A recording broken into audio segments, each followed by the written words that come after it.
Meu nome é Diane Mello, trabalho na Fundação Itaú Social, na Gerência de Educação. Somos parceiros do SEMPEC em inúmeras iniciativas de educação integral, entre elas a plataforma Educação e Participação e o Guia para Políticas de Educação Integral, que está dentro da plataforma. E hoje a gente vai falar de um tema que é muito importante, bastante polêmico, que é a área de currículo na educação integral. A gente tem aqui a professora Cláudia Galian, da FEUSP, e a Maria Cristina, da Secretaria de Educação de Porto Alegre. Prazer tê-las aqui conosco. Vamos começar hoje falando de currículo na educação integral. Maria Cristina, conta um pouquinho pra gente. Bom, então eu quero cumprimentar a Cláudia. Quero cumprimentar a Cláudia, a Diane, a Fundação Itaú Social, o SEMPEC, aos nossos ouvintes que estão nos acompanhando, em especial as colegas da Rede Municipal de Ensino de Porto Alegre. Porto Alegre é a capital do Rio Grande do Sul, é a capital mais meridional do país. Ela tem hoje 1.480.000 habitantes, é um território bastante arborizado, foi fundado em 22 de março de 1772 como a freguesia de São Francisco do Porto dos Casais. Ela é um território repleto de árvores, é um lugar bastante especial de se viver. A nossa rede, ela possui atualmente 98 escolas, sendo que dessas, 49 têm ensino fundamental e com 50.000 alunos matriculados na rede. É uma rede que sempre teve a educação integral como vocação, desde o seu início. Só para retratar um pouquinho assim da nossa história, para contextualizar a educação integral na rede, no final dos anos 80, nós tínhamos 8 escolas chamadas de CIEs, que eram Centros Integrados de Educação Municipal. Após um levantamento feito pela Secretaria, foi constatada a presença de 40.000 alunos fora da escola. Então, o que se fez? O que se pensou para compensar esse trabalho que estaria sendo finalizado em função da demanda não atendida?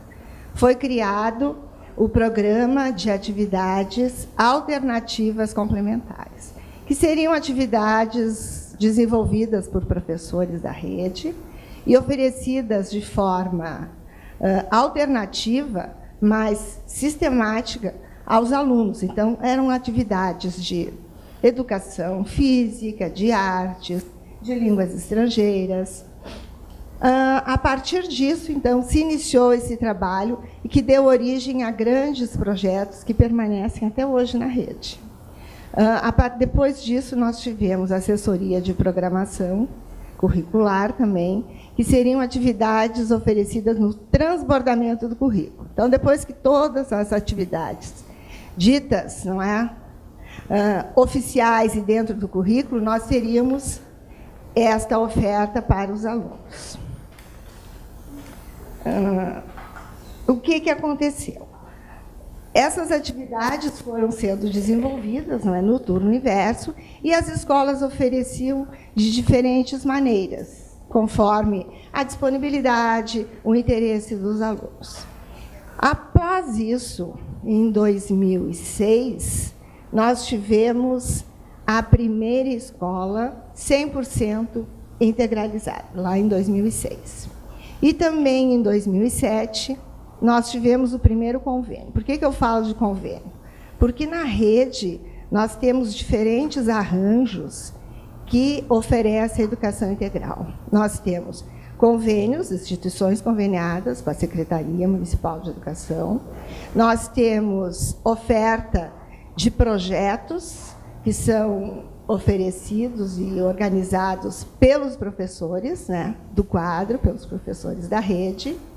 E, dentro desses convênios, nós temos convênios que são oferecidos nas instituições, nos espaços dessas instituições, e também com educadores que atendem as crianças, os adolescentes, no espaço da escola. Bom, Dito isso, nós iniciamos lá em 2007 com um convênio que atendia 7 escolas no espaço dessa instituição, com 350 alunos atendidos. E hoje nós temos 18 instituições conveniadas e que atendem 8.000 alunos no turno inverso, com atividades que abrangem todas as áreas do conhecimento.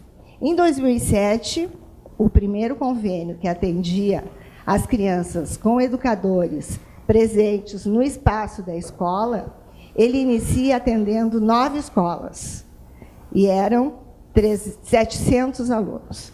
Então, para ver assim, que foi uma caminhada, foi uma trajetória, e que foi sendo construída, não é, à medida em que se percebia as necessidades e também as possibilidades de se organizar esse trabalho.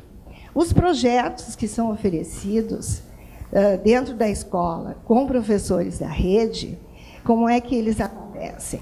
Todo final de ano, as escolas enviam à secretaria esses projetos dentro destas áreas. A secretaria também encaminha um documento orientador, onde tem uma ementa para cada uma destas áreas, e após feita uma análise, esses projetos são autorizados e são oferecidos às crianças. Dentro dos convênios, também existe um esforço bastante acentuado, significativo, para a gente conseguir fazer essa integração curricular entre o que acontece na escola e o que é oferecido, desenvolvido nos espaços dessas instituições conveniadas. Nós temos, desde 2012, construído já os referenciais curriculares da rede municipal. Então, estes referenciais, eles também servem de suporte e de instrumento pedagógico também para o planejamento das atividades dos convênios junto aos educadores. E, no início, se a gente pensou trabalhar com os convênios assim só na perspectiva de resolver a questão do espaço físico, com o desenvolver do trabalho, a gente foi percebendo que a questão do espaço físico era o que de menor importância tinha, que o mais importante era essa articulação, essa presença deste novo ator, o educador social, junto ao trabalho das crianças, que geralmente são pessoas da comunidade, que já têm um saber construído na sua área de trabalho, sendo um mestre de capoeira, sendo um ritmista da escola de samba do território, que vai desenvolver essas atividades com as crianças. Então, o esforço que tem se feito é de fazer uma integração deste currículo, né, do que é desenvolvido na escola, do que é desenvolvido na instituição. E, para isso, a gente tem contado bastante com o apoio técnico do SEMPEC, com os assessores da própria secretaria. Deixa eu dar uma olhadinha aqui. Para fazer toda essa questão, muito se fez necessário também, porque a política, à medida que ela vai se estabelecendo, que a gente vai construindo, a gente percebe que nós temos que ter política de RH, nós temos que ter políticas de repasse financeiro, a alimentação escolar, ela também deve ser adaptada às necessidades das crianças que vão ficar mais tempo na escola. Então, as crianças de 2 refeições passaram a ter 5 refeições. E também trabalhamos bastante, priorizamos bastante o trabalho com as turmas integralizadas, que são as turmas do primeiro ciclo, são turmas dos anos iniciais e que tem um professor de 40 horas que também atende essas crianças. Outra questão de RH que foi se percebendo foi a necessidade de se ter nas equipes diretivas das escolas um professor que fizesse essa articulação junto com a supervisão, junto com a coordenação pedagógica das instituições conveniadas. Então, foi criado, dentro desse quadro de RH, o coordenador do Cidade Escola. Cidade Escola é o nome da nossa proposta de educação integral. Então, o grande desafio que temos ainda pela frente, não é? E que, embora já tenha se avançado, é, de fato, a gente ter essa integração curricular, de se ter um currículo único, dos educadores sociais estarem bastante envolvidos com o trabalho desenvolvido na escola, com o trabalho planejado lá na instituição. E a secretaria faz esse trabalho de supervisão, de acompanhamento, junto a essas instituições, junto aos educadores e junto às coordenações pedagógicas. Outra questão também, que no início a gente percebeu, assim, e que hoje já se avançou bastante, foi a presença dos alunos durante todo o dia, o que trouxe barulho, movimento, mas também trouxe bastante vida à escola, né? As crianças e os adolescentes, eles passaram a se relacionar de forma diferente e de forma mais apropriada com aquele espaço da escola, seja com o espaço externo, tá? Seja com os espaços externos, a sala de vídeo, a sala de multimédia, com a biblioteca, com os laboratórios. Né? Foi um crescimento que a gente viu de apropriação mesmo por parte dos estudantes com estes espaços da escola. E a questão curricular, embora se tenha já os referenciais curriculares, eles foram pensados na perspectiva desse currículo mais formalizado. Então, toda essa outra parte que a educação integral oportunizou aos alunos de outras experiências, seja no espaço escolar, seja no espaço da instituição combinada, é um trabalho que ainda está em construção. E é um trabalho que sempre mais as escolas vêm nos demandando, vêm nos questionando, e a gente percebe a importância de, se de fato, fazer este currículo integrado, que ele já é apontado na Instrução Normativa de janeiro de 2015, publicada pela Secretaria, onde já aparece a necessidade da integração curricular como uma das diretrizes a ser perseguida nessa proposta de educação integral. A professora Cláudia Galea, da FEUSP, também vai nos dar a palavra. Cláudia, por favor. Um bom dia a todos, cumprimento as minhas colegas aqui no debate, Diane, Cristina, e a todos que estão nos assistindo. Bem, eu acho que como a nossa conversa hoje é sobre currículo e educação integral, eu vou aproveitar essa fala inicial para definir com que conceitos eu estou trabalhando de currículo e de educação integral, mas no sentido da gente delimitar que tipo de análise vai estar sendo feita a partir de agora. Bom, então, inicialmente, em relação a currículo, né, eu queria basicamente dizer que eu estou entendendo o currículo como mais do que simplesmente um documento. Então, o currículo não é só o documento que nos diz o que a escola deve fazer, ou o que deve ensinar, ou como deve avaliar, mas este é um ponto importante do currículo, que vai delimitar boa parte do que vai acontecer nesse processo. Mas esse currículo está sendo entendido justamente como um processo, como algo que envolve muitas dimensões, uma delas, esse documento. Então, na passagem desse documento até o que vai de fato acontecer na escola e na sala de aula, muitos agentes vão ter algum tipo de atuação e vão poder transformar esse currículo. E, de fato, vão transformar de acordo com as condições que se encontram, de fato, na escola. Então, o que acho que inicialmente é preciso dizer é que não existe um currículo para a educação integral. Nós vamos ter muitos currículos em desenvolvimento. Ainda que tenhamos um documento que oriente, que trace linhas comuns para o que vai ser esse currículo, certamente na ponta, lá na escola, o que vai se desenvolver é específico de cada realidade escolar, de cada grupo que lida com esse currículo. Então, nós temos muitos currículos em desenvolvimento sempre. Acho que essa é uma primeira coisa importante da gente destacar. E essa centralidade dos agentes, ela varia muito dependendo do contexto em que se está. Então, se há um contexto de maior autoritarismo ou de mais fechamento nas decisões, os agentes, por exemplo, os professores, os autores de livros didáticos ou de materiais didáticos, a própria escola, eles terão menor possibilidade de transformar o que está previsto no documento curricular. Mas, mesmo assim, mesmo num contexto de muita centralização, sempre existe espaço para transformação. E ela, de fato, vai acontecer. Então, por isso é importante a gente pensar que não se trata de ter um currículo, de definir um currículo para a educação integral, mas de entender que se deve ter algumas orientações gerais e entender que as transformações, elas muitas vezes podem, inclusive, trazer pontos muito positivos para aquilo que foi pensado num documento curricular. Bem, então essa é uma primeira questão em relação ao currículo que é bastante importante.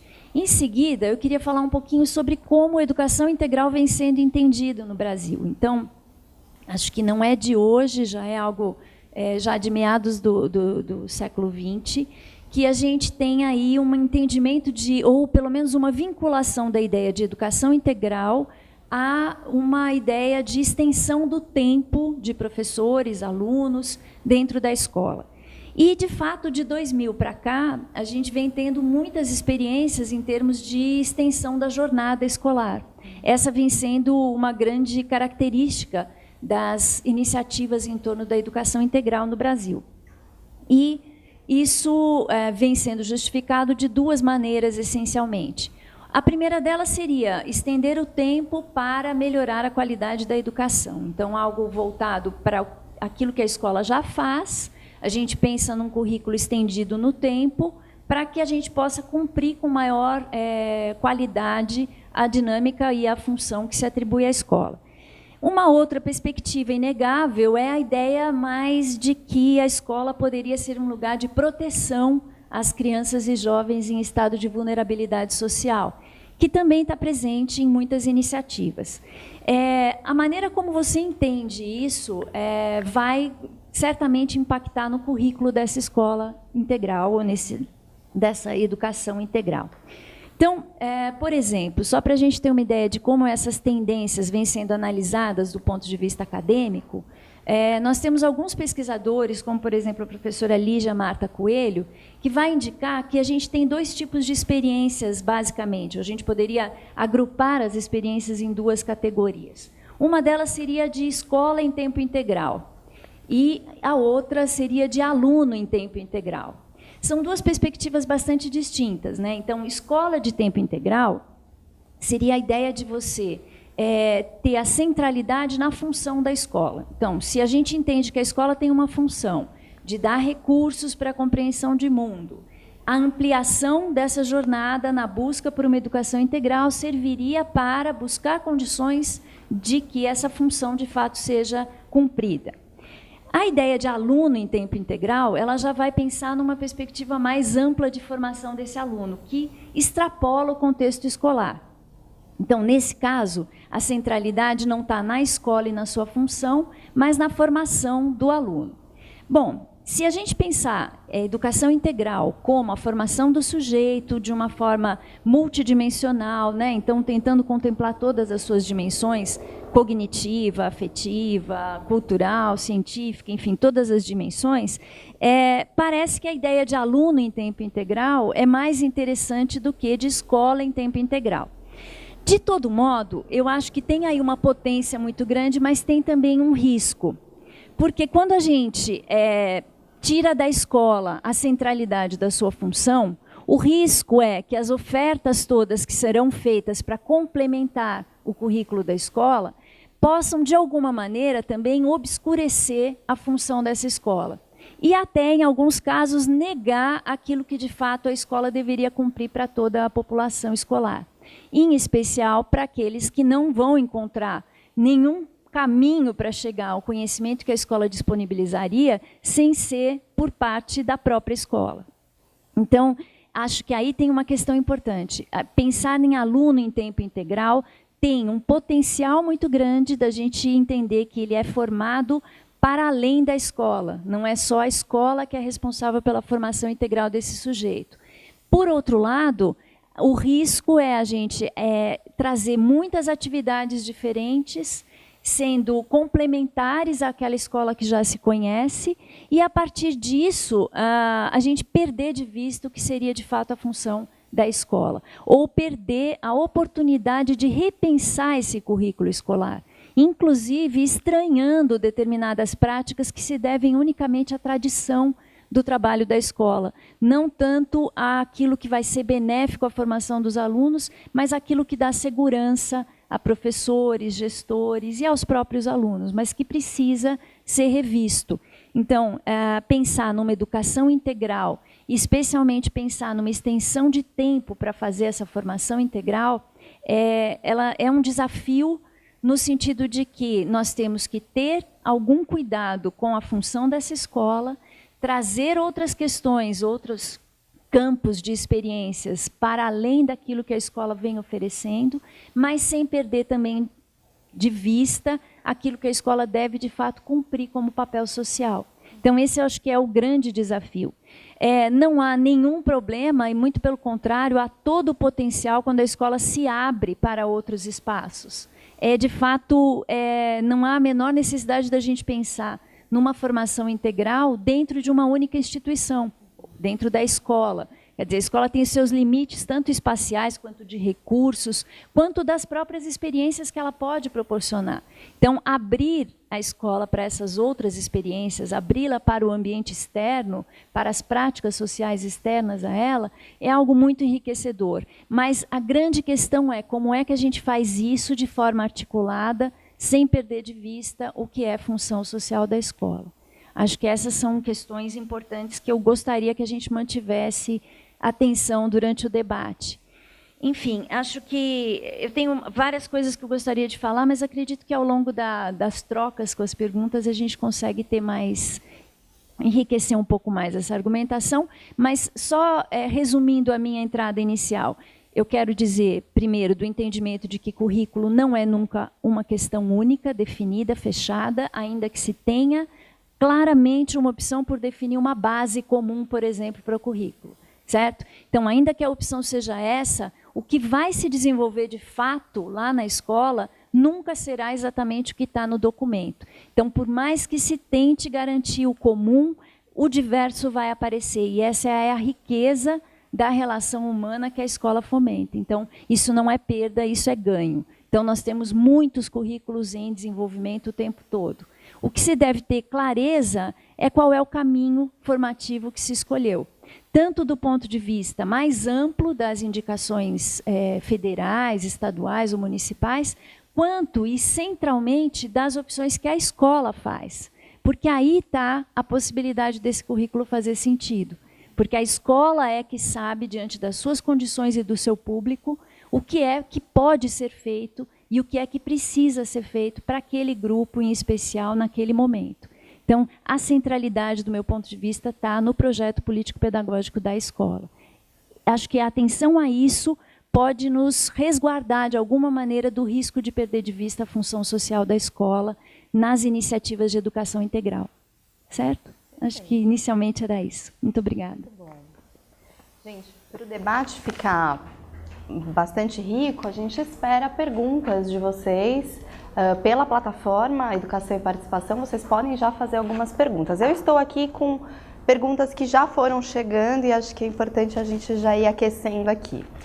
A Maria Cristina comentou das conveniadas, né? Porto Alegre tem essa característica de, ao implementar uma política de educação integral, considerar as OSCs conveniadas para ampliar a oferta de educação para as crianças. E aqui vem uma pergunta da Denise Aguiar, que é assim: como em ações práticas relacionar escola, currículo e território numa perspectiva de educação integral para o pleno desenvolvimento das potencialidades de crianças e adolescentes? Reforçando a ideia que a Cláudia traz, né, da centralidade acontecer na escola.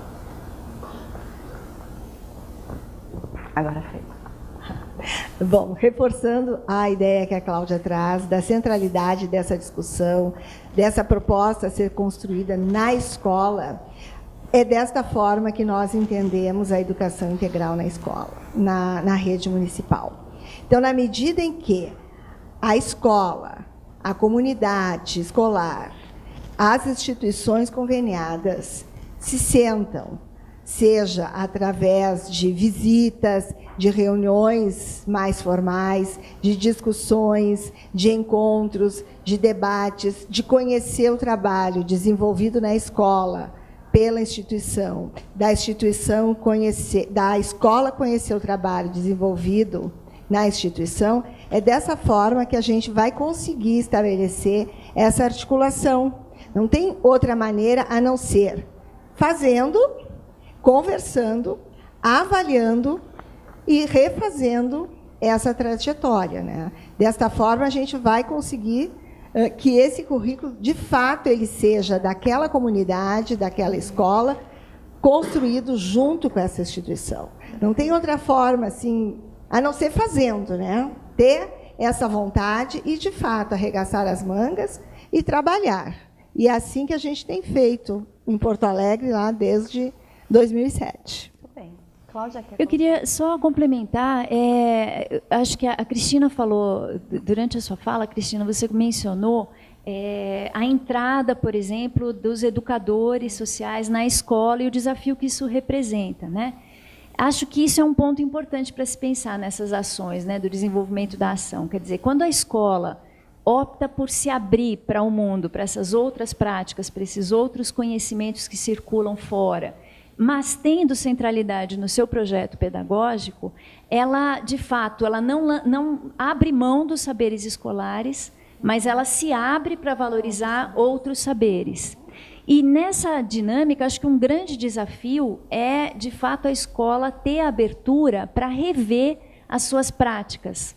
Porque essa escola, não só pelo tempo estendido, mas porque quando ela se abre para esses outros saberes, ela tem que abrir espaço para o que é novo também. E a escola tem uma tendência a manter suas práticas tradicionais como um ponto de segurança para todos que circulam nessa escola.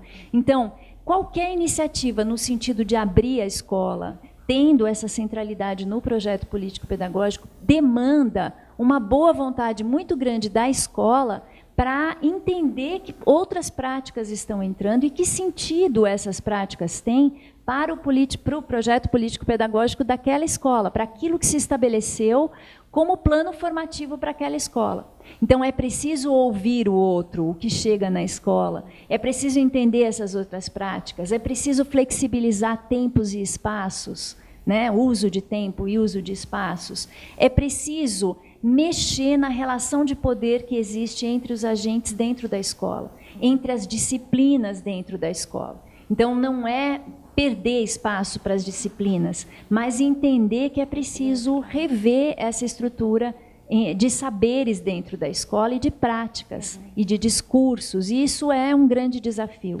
Então, essa abertura é o desafio. Mas é uma riqueza da educação integral, né? Sem poder dúvida. fazer essa articulação, poder estar aberto para outros conhecimentos, né? Acho Sim. que isso. E pensando, obviamente, ali no desenvolvimento pleno da criança, do jovem, do adolescente, né? Sim, Acho que é isso. bem importante.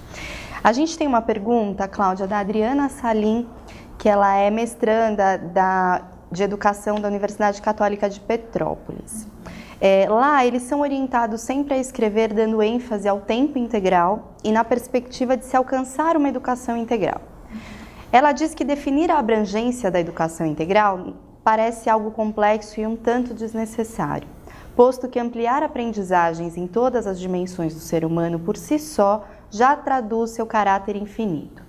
Porém, quando eles discutem a possibilidade de um currículo buscando delimitar a educação integral oportunizada pela escola ou sob sua supervisão, que parâmetros eles podem utilizar para fundamentar e dar suporte às escolhas? Então, eu acho que tem algumas coisas misturadas um pouco na pergunta da Adriana, né? Quer dizer, claro, se a gente entende que a formação integral ela vai além do que a escola oferece, quer dizer, ela não se dá apenas no contexto escolar, né? Ela é algo que não cabe só à instituição escola. Ela, na verdade, já começa na instituição família e vai acontecer nas outras tantas instituições e práticas sociais nas quais esses sujeitos, alunos, circulam. Então, de fato, é algo que sempre vai estar em definição. O que é formação integral?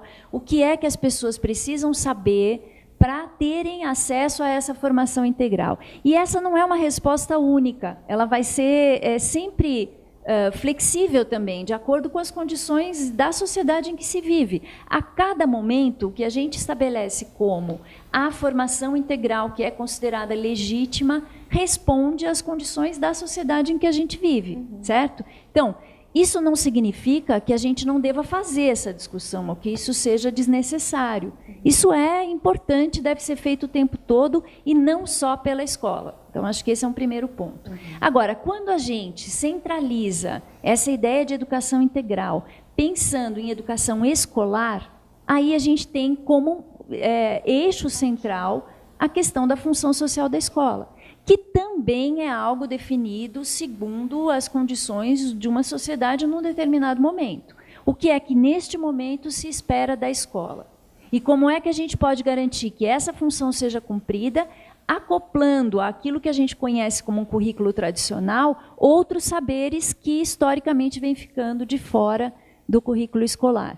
Agora, a grande pergunta é, o que vai entrar... Quando eu penso o que eu vou trazer para esse currículo estendido, eu preciso perguntar não só o que eu posso oferecer, ou o que eles gostariam de fazer, ou o que eles não têm acesso em outros lugares. A pergunta, ou as perguntas deveriam se centrar numa outra, que é o que é coerente para eu trazer para esse currículo, coerente com o plano formativo que está no projeto pedagógico da escola. Eu acho que esse é o eixo, é aí que tem que ser respondida essa pergunta. E até rever, inclusive, né, o que está nesse documento e o que tem nesse parâmetro, porque, assim, no fundo, a pergunta que se quer, e o grande desafio é que sujeito é esse que se quer formar, né?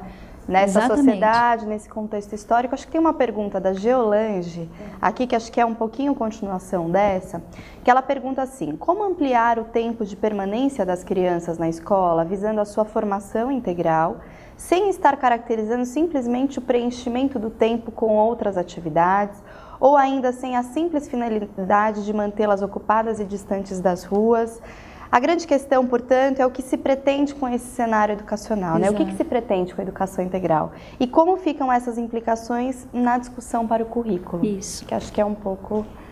Eu acho que o que não se pode pensar é que a educação integral ela tenha vindo e exista para tirar as crianças da rua, né? Porque a rua é um espaço também de aprendizagem e que é um espaço que a gente quer também que seja ocupado pelas crianças e que elas circulem por ali, porque na rua também o currículo pode acontecer e deve acontecer, trazendo outras aprendizagens. Então, é uma grande preocupação nossa de deixar bem claro que a educação integral ela não veio para tirar as crianças da rua. Então, esse assim, é um entendimento que eu acho que deve estar presente quando se pensa, né, em educação integral e quando se pensa em ofertar mais tempo às crianças, mas aquela frase assim, já bem clichê, mas que é sempre bom lembrar que não se quer mais do mesmo, porque não se quer que as crianças aprendam somente ficando entre o espaço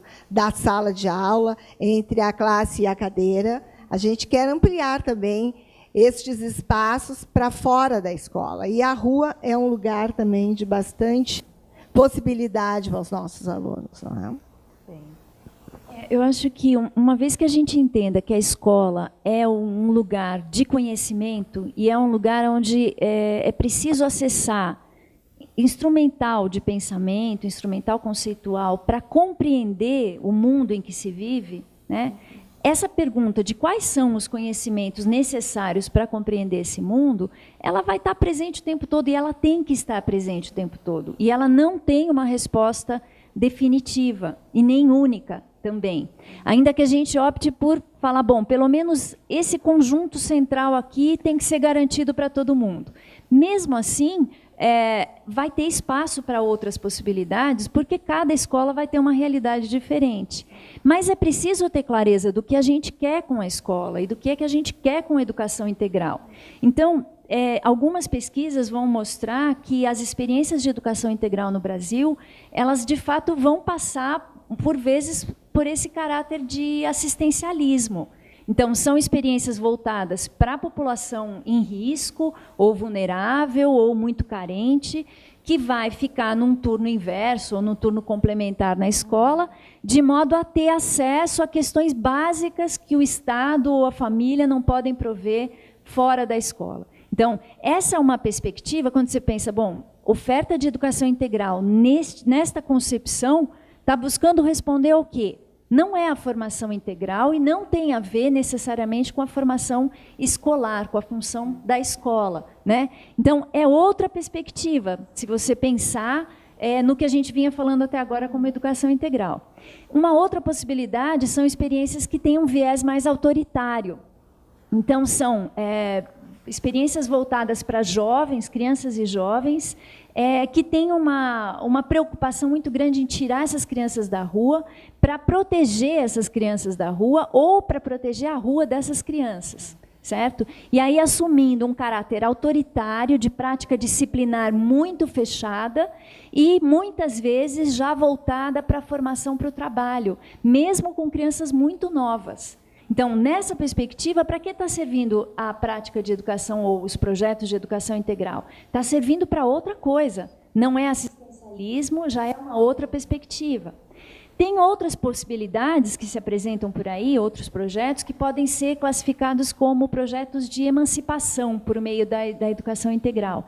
Então, aí seria muito voltado para o conhecimento disciplinar escolar. Então, o acesso a esse conhecimento garantindo a emancipação das pessoas. Então, as propostas visam aprofundar a possibilidade do acesso ao conhecimento escolar, disciplinar, e aí com perspectiva de emancipação.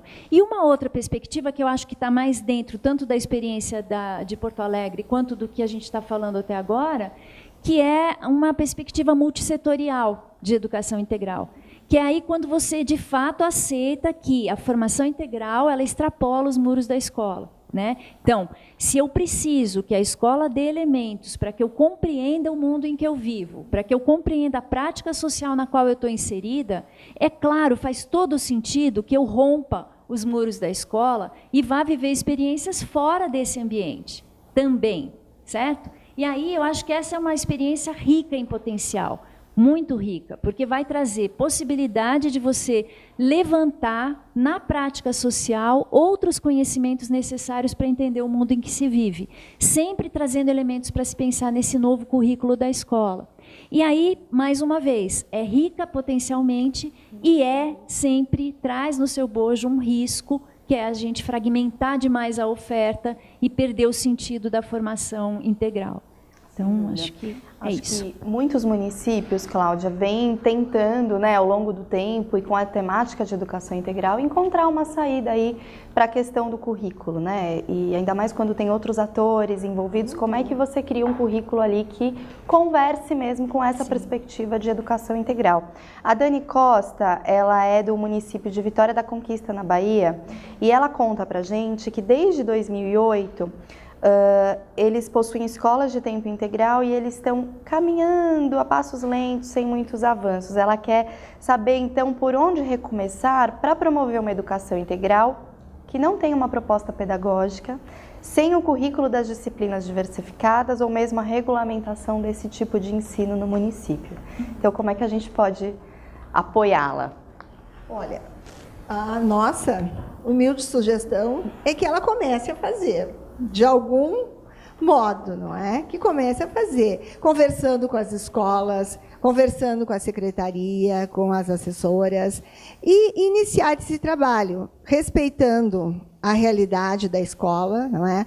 Não fazendo uma proposta que saia da secretaria direto para as escolas. Eu acho que o caminho é este, é iniciar o trabalho, conversando com a escola, vendo aquelas escolas que já têm essa vocação para a educação integral, não é? Respeitando as realidades, conversando com os alunos, com as comunidades. Eu acho que é isso a possibilidade.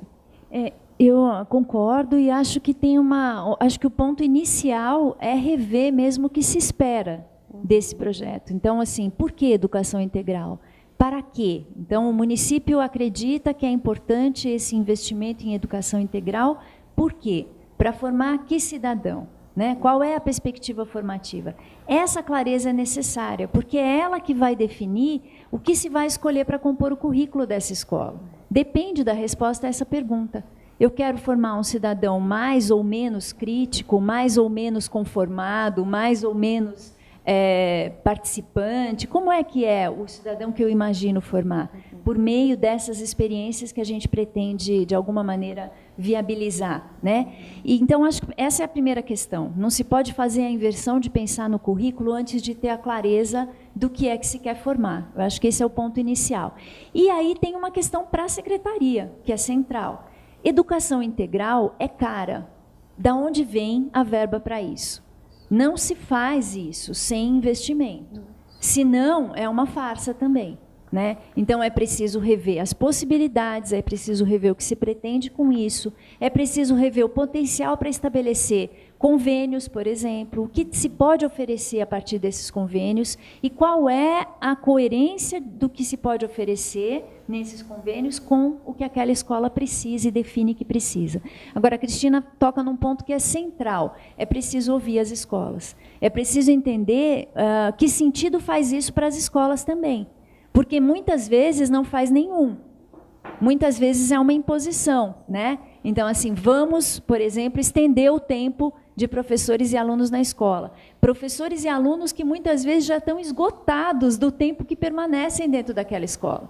Então, antes disso, é preciso toda uma discussão com a escola para entender o que ela vê como educação integral, que sentido isso faz para ela, uma construção de uma discussão mais rica sobre o que é educação integral, a certeza de que se tem pernas para dar esse passo em termos de secretaria, né? E aí a vontade de começar o diálogo. Acho que é isso.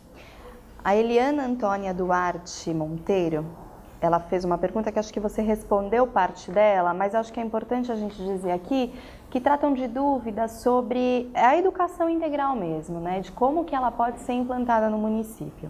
Então ela pergunta coisas do tipo, a educação integral ela deve acontecer na sala de aula ou um prédio será construído para essa finalidade? Acho que a gente já conversou aqui bastante sobre esses espaços, né? Deve ser ministrada por professores ou pessoas habilitadas para atividade? Acho que a questão dos educadores sociais também já foi colocada. Ainda não sendo por professores, quem se responsabiliza pelo pagamento desses profissionais? O financiamento da educação não dispõe de fontes tais como apontadas no Plano Nacional de Educação para honrar as necessidades atuais das escolas. Como conciliar a educação integral num orçamento que já é muito escasso? E dentre muitas dúvidas, o currículo ainda não entrou em pauta, né? O que deve acontecer a partir desses questionamentos, porque acho que tem coisas que antecedem a questão da discussão do currículo mesmo. A questão do financiamento, eu acredito que nós não podemos esperar também pela efetivação do PNE. Constitucionalmente, os municípios eles devem investir 25% na educação. Então, cabe a cada município, a cada gestor, seja o prefeito, seja o secretário, esta priorização à educação e, de fato, usar os recursos em prol da educação, né? Então, o investimento, o recurso, ele existe. Ele deve ser bem aplicado, né? Eu não vejo outra forma, a não ser esta, de se efetivar os 25% para a educação. E aí cada município vai estabelecer as suas prioridades, as suas necessidades, a sua vocação para atender as crianças e os adolescentes. Sim, acho que essa questão é central, né, de o que é prioridade, e aí, estabelecida a prioridade, existe todo um movimento necessário a se fazer, como eu disse antes, de discussão com as escolas, né, de colocar em pauta isso. Por que educação integral? O que isso significa em termos de formação dos nossos alunos? Por que essa opção e não outra? E quais as possibilidades que nós já temos para fazer isso acontecer. Agora, no início da pergunta, ela fala se isso pode ou deve acontecer na sala de aula ou necessariamente fora. Eu acho que são muitos os arranjos possíveis, né? A questão é enfrentar a mudança na estrutura curricular da escola, no próprio currículo da escola. Uma vez que se defina para quê, que se entenda, que faça sentido para a escola, que esta é uma necessidade de fato, é preciso ter a abertura para pensar nos espaços, nos tempos, no agrupamento dos sujeitos, na maneira como a gente vai lidar com os conhecimentos, como vamos lidar com esses outros sujeitos que chegam à escola. Então, assim, tem toda uma transformação da prática da escola, dos discursos da escola, que precisa ser feita, precisa ter fôlego para se fazer isso. As secretarias têm que apoiar nesse sentido, tanto no sentido da reflexão sobre o que é educação integral, quanto no apoio à discussão do que seria o currículo para essa escola integral, para essa educação integral, e aí sim pensar nas grandes possibilidades. É dentro da escola que isso vai acontecer? Em algumas situações, pelas condições concretas, vai ter que ser dentro da escola. E aí, se a gente consegue pensar em rever o currículo dessa escola, ainda que não seja o melhor dos panoramas, isso pode também ser chamado de um passo na direção de educação integral, sem dúvida nenhuma. Não necessariamente a gente já tem que começar com a abertura total, com a derrubada dos muros da escola. Eu acho que isso é um processo, depende da situação, depende da rede, da escola, enfim, né? Mas a grande questão é ter clareza do que se pretende com isso, ter uma discussão ampla, sólida, embasada sobre qual seria o currículo para se fazer isso e ter abertura para rever práticas e discursos dentro da escola, muito sedimentados e que precisam ser enfrentados.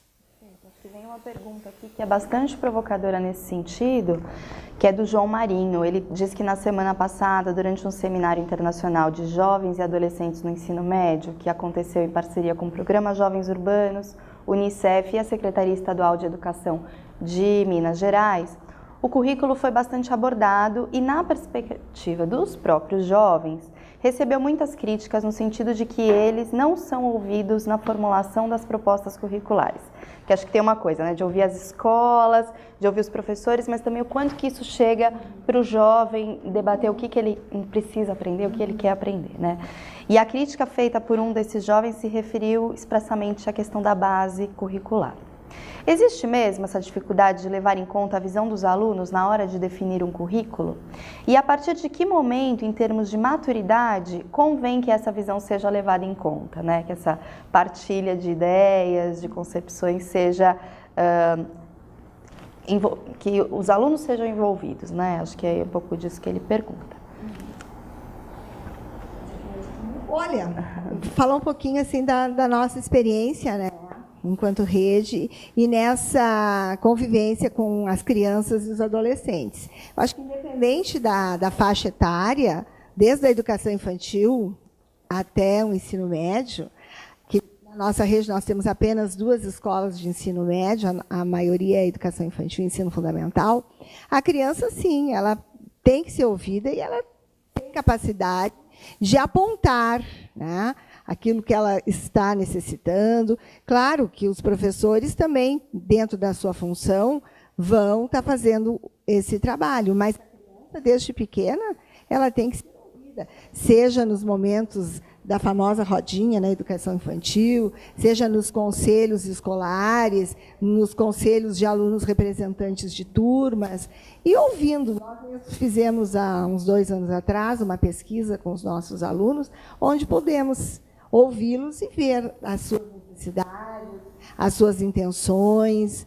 Então, eu acho importante, e é possível, sim, e, além de ser possível, é importante, né, que aconteça esta escuta, porque eles são os primeiros. Sim. Bom, Primeiro, assim, acho que a resposta mais direta é que sim, existe essa dificuldade, sem dúvida nenhuma, de pensar em ouvir o aluno. Mas essa dificuldade ela já é anterior, ela também é em relação aos professores, né? Então, no que diz respeito ao currículo da escola, aquilo que a escola ensina, deve ensinar, ou que se escolhe como caminho para o que se vai ensinar, os professores, historicamente, são pouquíssimo ouvidos, né? Nós temos uma tradição de pensar no professor como alguém que executa o plano que vem pronto de outra instância, exterior à escola, né? Então, esse é um primeiro desafio que nós temos, de entender que o conhecimento é produzido dentro da escola, não é só reproduzido, né? Na escola existe produção de conhecimento. Não é produção de conhecimento científico, por exemplo, como acontece numa universidade ou num centro de pesquisa, mas é produção de conhecimento escolar, aquele conhecimento que tem uma base lá no conhecimento das áreas disciplinares, enfim, mas que também se acopla a uma formação de cidadão, que é função da escola também. Então, é necessário pensar nesses sujeitos, professor e alunos, como produtores de conhecimento. E, como tal, eles têm toda a possibilidade de participar da discussão do que será esse currículo.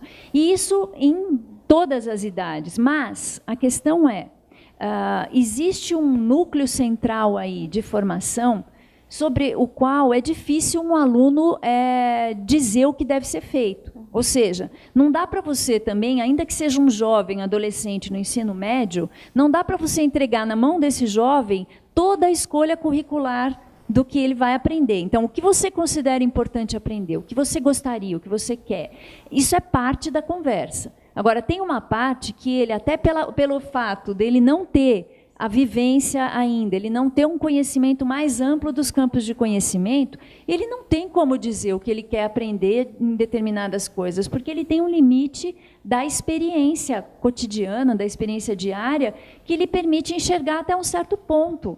Esse é o papel do adulto, do professor, de quem faz as escolhas para mostrar, olha, tem um caminho aqui que tem que ser seguido. E acho que a gente não tem que ter pudores em fazer isso. Porque a ação educativa, o trabalho educativo, é um trabalho intencional. Nós temos uma intenção formativa. E nós somos os adultos. Nós temos que apontar um caminho. Agora, isso não significa que não possa haver um espaço de negociação, um espaço de interlocução com esses alunos para definir formas de abordagem, para definir temas de interesse, sempre tendo claro que tem um caminho ali formativo que precisa ser seguido. Então, assim, é preciso pensar com cuidado na margem de decisão também que cabe a esses estudantes, aos professores, mas, de fato, nós temos muita dificuldade em fazer isso. Acho que é fato, realmente. Assim. Ainda estamos longe dessa ideia de professores e estudantes como produtores de conhecimento escolar. Mas a gente pode buscar isso, né? Já ter isso como um norte, acho que é muito importante. A Paula Carmen do Nascimento Silva, ela é professora da Rede Estadual do Rio Grande do Norte e nesse momento está em sala de aula, não pôde acompanhar com a gente o debate, mas ela pede que a gente disponibilize um link, então só para avisar que todo o debate ele estará disponível na plataforma Educação e Participação para que vocês possam assistir novamente, indicar para outros colegas, acho que é importante não só sobre esse tema, mas os outros anteriormente também estão disponíveis, tá bom? Ela faz uma pergunta assim: quais as maiores dificuldades pedagógicas, econômicas e sociais que implicam a implementação de um currículo vivo, que retrate a vida e os anseios dos alunos em uma educação integral no Brasil? Já falamos tanto.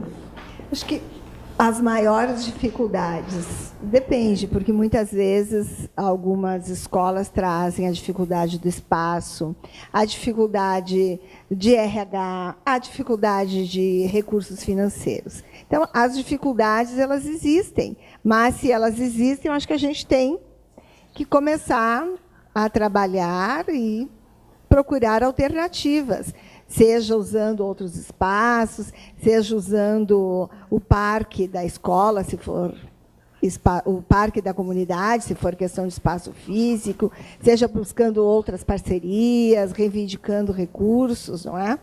As dificuldades estão aí, mas eu penso que a gente tem que trabalhar, iniciar Não vejo outra forma além das que a gente já comentou aqui. Não sei, tu, Cláudia. Eu acho que algumas coisas a gente já mencionou. Então, do ponto de vista econômico, nós falamos algumas coisas aqui, né? É uma iniciativa que demanda investimento, né? Então, tem que ser prioridade, tem que ser considerado prioridade pela secretaria. Como, de resto, toda a educação, ainda que se mantenha longe da perspectiva de educação integral ou longe da perspectiva de extensão de tempo, de jornada de professores e alunos na escola. E esse já é um primeiro ponto. Nós nunca enfrentamos no Brasil isso com a seriedade que deve ser conferida à questão, né? Não temos continuidade nas políticas, no investimento. Então, nós temos uma série de questões aí de ordem política e financeira de financiamento que nos prejudicam muito, tanto em relação à educação integral quanto à formação inicial de professores, por exemplo, né? Só para dar 2 exemplos bem fortes nesse sentido. Outras dificuldades, mais de ordem pedagógica, né? Dentro da escola, a questão de professores, estudantes, enfim, os agentes da escola se entenderem como transformadores, como pessoas que também produzem o currículo. Então, entenderem que o currículo é um processo que envolve muitos sujeitos, inclusive professores e estudantes e gestores que fazem escolhas em relação à estruturação do currículo. Outra grande dificuldade é romper com as tradições da escola, como eu já falei. Então, entender que algumas práticas são simplesmente apoiadas em tradição e que precisam ser olhadas com crítica. Por que é que nós fazemos as coisas desse jeito? Por que é que nós damos ênfase a algumas disciplinas e desprezamos outras? Por que é que quando nós precisamos optar por alguma disciplina que vai perder carga horária em função de uma avaliação, por exemplo, externa, a gente abre mão de arte, por exemplo, a gente abre mão de educação física? Isso são escolhas curriculares feitas dentro da escola e que precisam ser questionadas. Essa é uma grande questão. O que é que a gente espera da arte na formação das pessoas? Se nós estamos falando de educação integral, é preciso pensar onde a arte entra na formação integral do ser humano. Será que com o espaço conferido tradicionalmente à arte dentro da escola, é possível esperar que esse tratamento dê, de fato, uma contribuição para a formação integral do sujeito dentro da escola? É preciso rever isso, né? É preciso rever a maneira como a gente lida com a hierarquia entre as disciplinas escolares, os tempos conferidos, a valorização diferenciada das disciplinas, né? É preciso pensar nos agrupamentos dos alunos, por exemplo. Como é que a gente agrupa esses alunos? Como a gente usa os espaços da escola? Isso é desafio pedagógico constante. Se a gente pensar no arranjo de educadores sociais entrando na escola, um grande desafio é fazer com que esses educadores sejam ouvidos e ouçam também o que é o trabalho da escola. Fazer com que aquele trabalho da escola faça sentido para todos, que o plano faça sentido para todos. Nesse sentido, a experiência de Porto Alegre é muito interessante com a figura do coordenador da cidade-escola dentro do cidade-escola dentro da escola, que potencialmente é um sujeito que poderia contribuir para essa articulação. Na prática, claro, deve encontrar uma série de dificuldades para fazer isso, voltadas para essas questões que eu estava apontando agora da tradição, da hierarquia, tudo mais. Mas, de todo modo, é uma figura central. Acho que esse é um caminho importante para apontar para outras secretarias, né? Pensar que é preciso ter alguém dentro da escola que faça essa articulação, né? E aí uma outra questão que a gente também não pode deixar de lado é a própria discussão do projeto político-pedagógico da escola, que, em tese, deve envolver todos os sujeitos da escola. Esse é o momento também de estudantes e professores dizerem o que faz sentido para aquela escola. Se o projeto é construído, de fato, de forma dialogada, democrática, a gente pode supor que ele expressa um plano daquele grupo, daquela escola. Quando o plano é conhecido por todos, ainda que não agrade a todos 100%, ele é o plano de todos. A chance de que as pessoas, de fato, vistam a camisa e corram atrás daquilo é muito maior. E aí, se for um arranjo que envolve educadores sociais externos à escola, eles também têm que saber qual é o plano. Tem que ser o plano deles também. Acho que esse é um grande desafio e acho uma grande dificuldade nesse processo.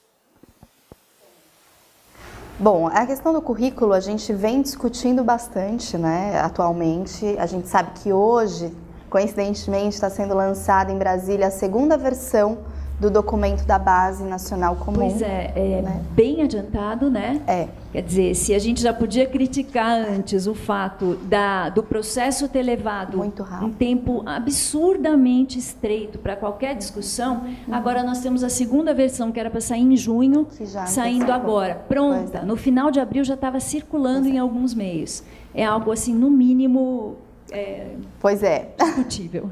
Por isso que a gente está curioso para ver essa nova versão, enfim, mas acho que é um debate que está acontecendo nas redes, né? Uma questão que a gente precisa saber de tudo isso, mas isso vem ali como uma demanda, né? Enfim. E aí tem um comentário aqui que foi feito na plataforma, que acho que é importante, que primeiro é como lidar com as relações de poder e a hierarquia entre as disciplinas, né?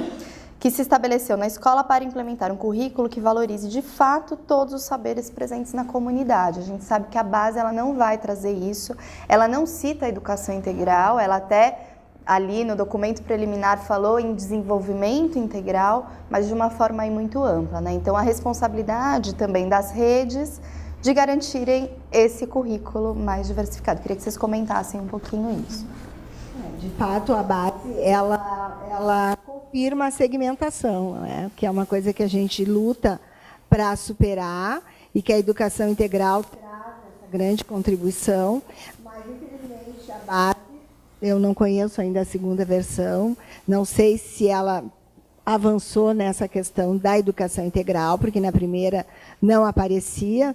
Então, eu acho que cada rede vai ter que se debruçar, não é, na sua sistematização e sempre ratificando sempre a importância da discussão acontecer na escola, porque é lá que, de fato, tudo acontece e que se a escola não estiver fortalecida, não tiver uma discussão, por mais que ministérios, secretarias façam, as coisas não vão acontecer. Então, acho que a importância das escolas se apropriarem da discussão da base e fazer, né, dentro da sua realidade, o melhor para os alunos.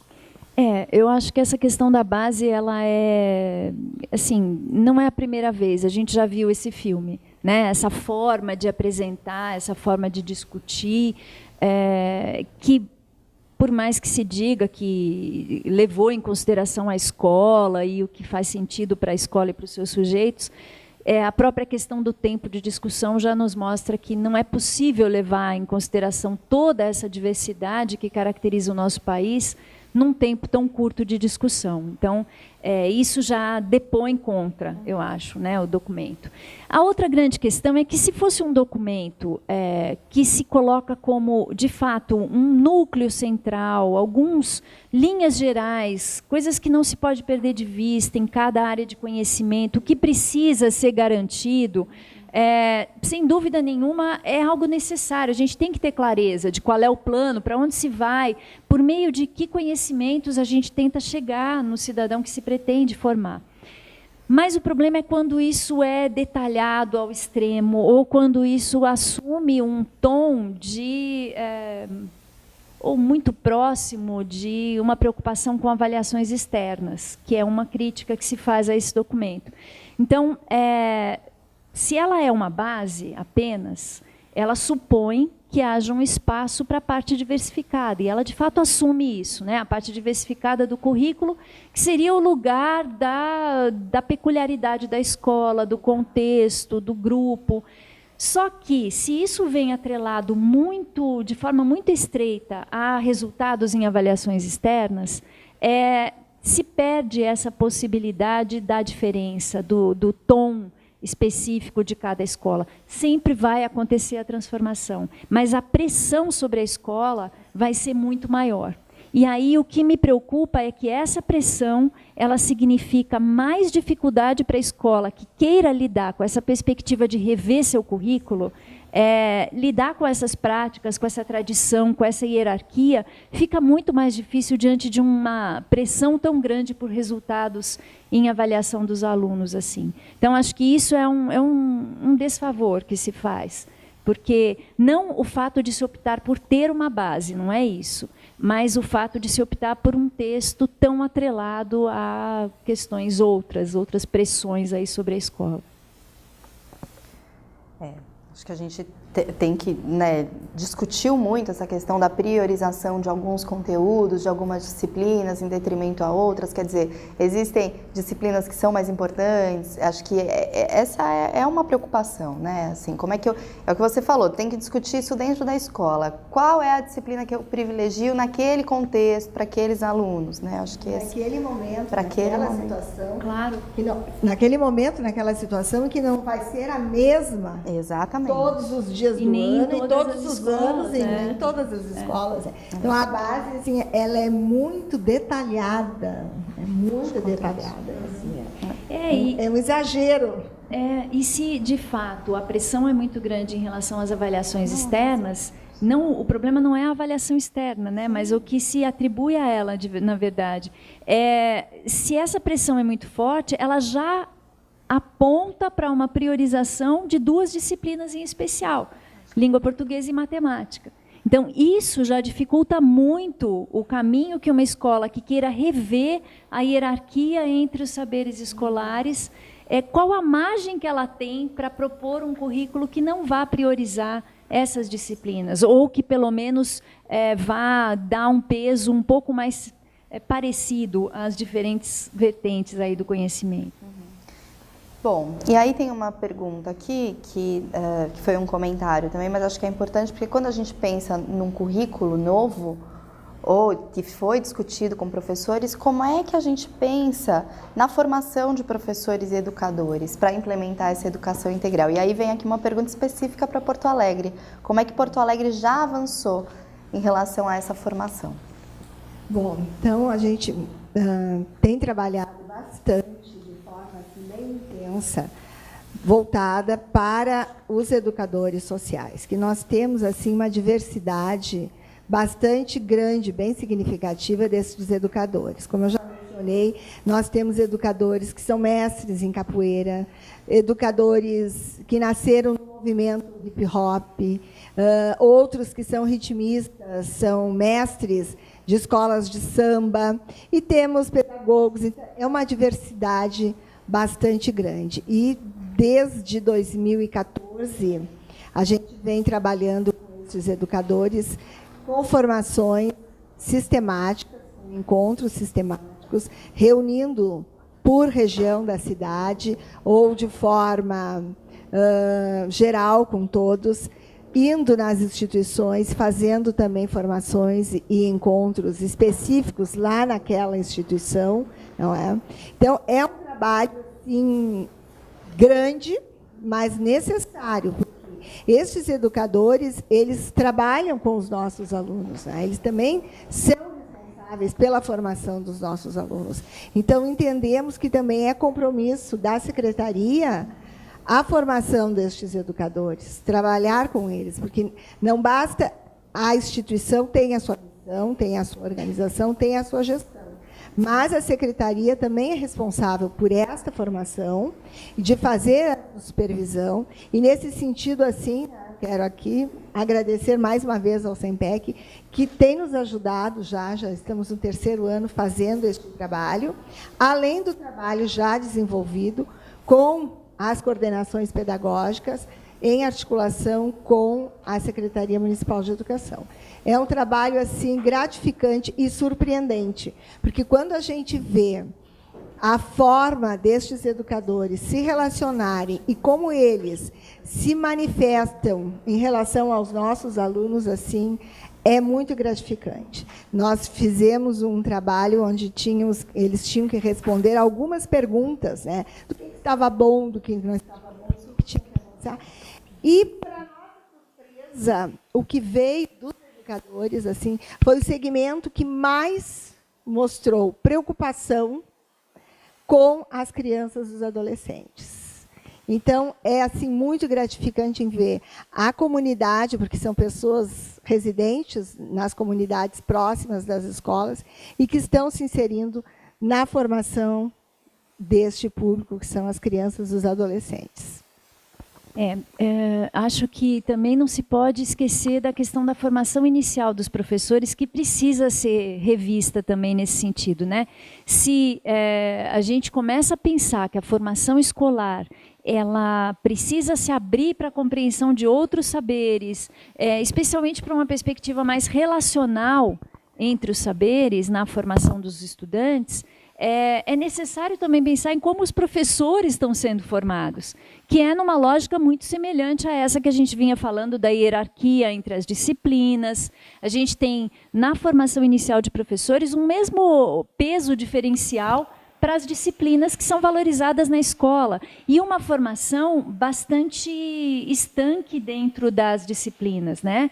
Nas licenciaturas em geral e na pedagogia, é preciso pensar também como os conhecimentos específicos vêm sendo trabalhados, como se faz nas licenciaturas em geral a articulação entre teoria e prática, e em que medida a gente está dando condições para esse futuro professor fazer uma leitura mais relacional do mundo também, né? Porque se ele vai conduzir esse processo na escola, é preciso que ele também possa ampliar a possibilidade dele de compreensão de mundo. Então, é preciso olhar para a formação continuada, sem dúvida nenhuma, é preciso ter esse papel constante da secretaria em oferecer o que é necessário em termos de formação, mas é preciso que se tenha lá, no bojo daquelas priorizações todas, uma boa vontade em se pensar a formação inicial de professores com os investimentos necessários que nunca foram enfrentados. Eu queria só, para desabafo, falar do caso do PIBID, por exemplo, Programa de Formação de Docentes, né?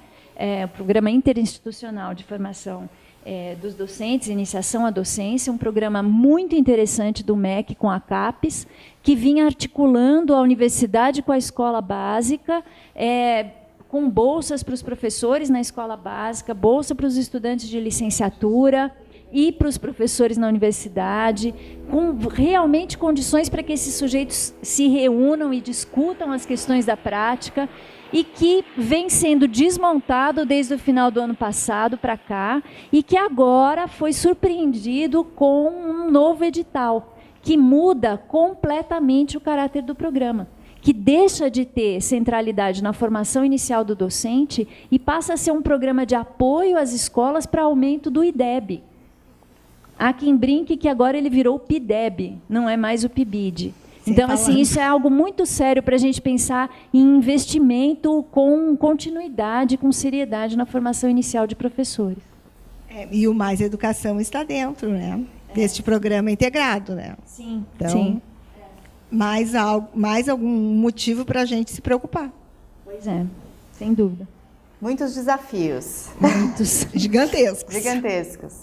Bom, chegou uma última pergunta do Wesley Camilo, que eu acho que é muito importante para a gente dizer aqui, que cabe bem para Porto Alegre, que faz isso de uma forma muito interessante. Queria dizer, Maria Cristina, que para a Fundação Itaú Social e também para o SEMPEC, acompanhar vocês lá desde 2014, nessa formação, né, nessa preocupação em, de fato, ofertar uma educação integral de qualidade para os meninos e meninas, é muito importante a gente ver também a apropriação que vocês, enquanto programa Cidade Escola, começam a ter, né, um pouco essa responsabilidade. Então, esse agradecimento para a formação vale, mas também o nosso reconhecimento de quando a Secretaria se compromete e faz isso com maestria, né? Então, parabéns.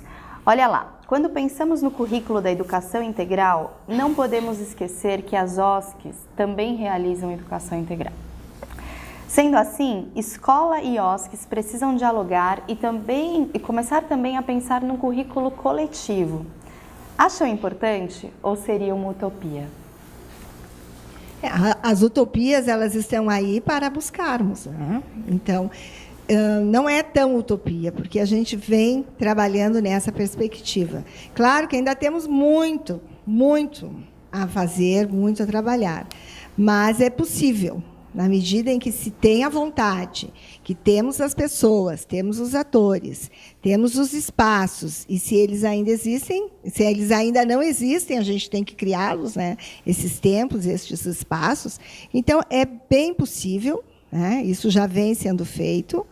E importante, porque quando a gente visita assim, uma instituição conveniada e a gente vê o trabalho lá realizado, assim, um breve exemplo, eu assisti e participei de uma aula de percussão, de tamborim, e é muito bonito de se ver o trabalho, a disponibilidade, a intenção pedagógica que ali existe. Então, isso é possível.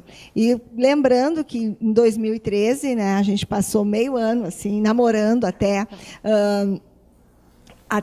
estabelecermos, né, os princípios dessa parceria, e de dizer, não é, que a Secretaria tem este trabalho com as instituições, tem essas parcerias, mas jamais abre mão da sua função e do seu compromisso, né, com a educação pública municipal do município, né? Então, isso é bem importante a gente reafirmar. Bom, acho que, de certa forma, já tinha tocado nesse ponto, mas eu volto a afirmar isso. Acho que o processo de produção, de discussão, de elaboração e de legitimação do projeto político-pedagógico da escola, para mim, é o ponto central. Então, é aí que entram, inclusive, esses outros agentes externos à escola para discutir qual é o plano formativo. Eu acho que esse é o espaço. É um grande desafio, porque essa discussão dentro da escola ela já é um problema, ela já é difícil de ser feita, de envolver todos os sujeitos que ela deve envolver. Trazer alguém de fora ainda para essa conversa é muito difícil, mas eu acho que é o único caminho possível, porque ali é que tem que ter a clareza de qual é o nosso plano, o que é que nos une em termos de formação desses sujeitos que estão atuando tanto dentro da escola quanto nesses outros espaços. É preciso ter esse ponto, esse eixo central de articulação, e me parece que é o projeto político-pedagógico da escola. A gente está chegando ao fim desse debate.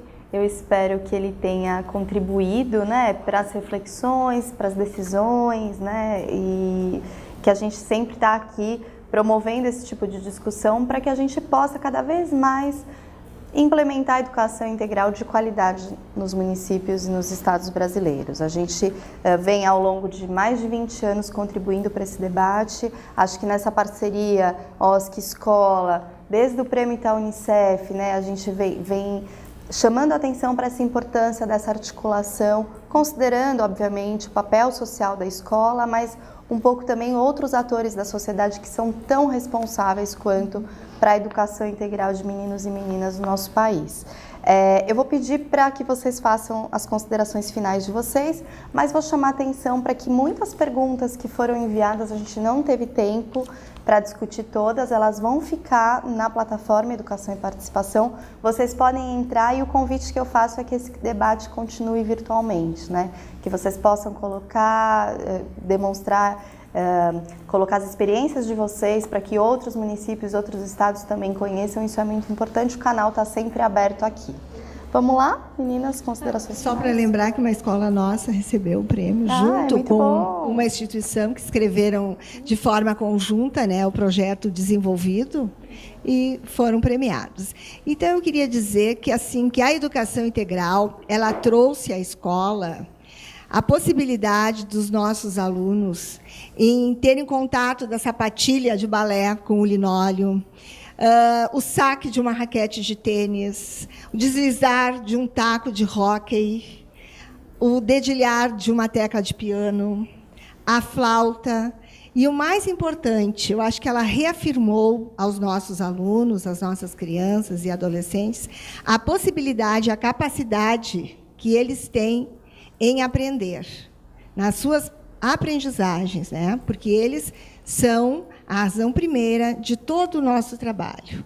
Então, a educação integral, ela trouxe este ar mais fresco às nossas escolas e à vida dos nossos alunos. Então, é com muita satisfação que participamos deste trabalho, que executamos esta proposta, e ela, em Porto Alegre, na Secretaria Municipal de Educação, ela é prioridade.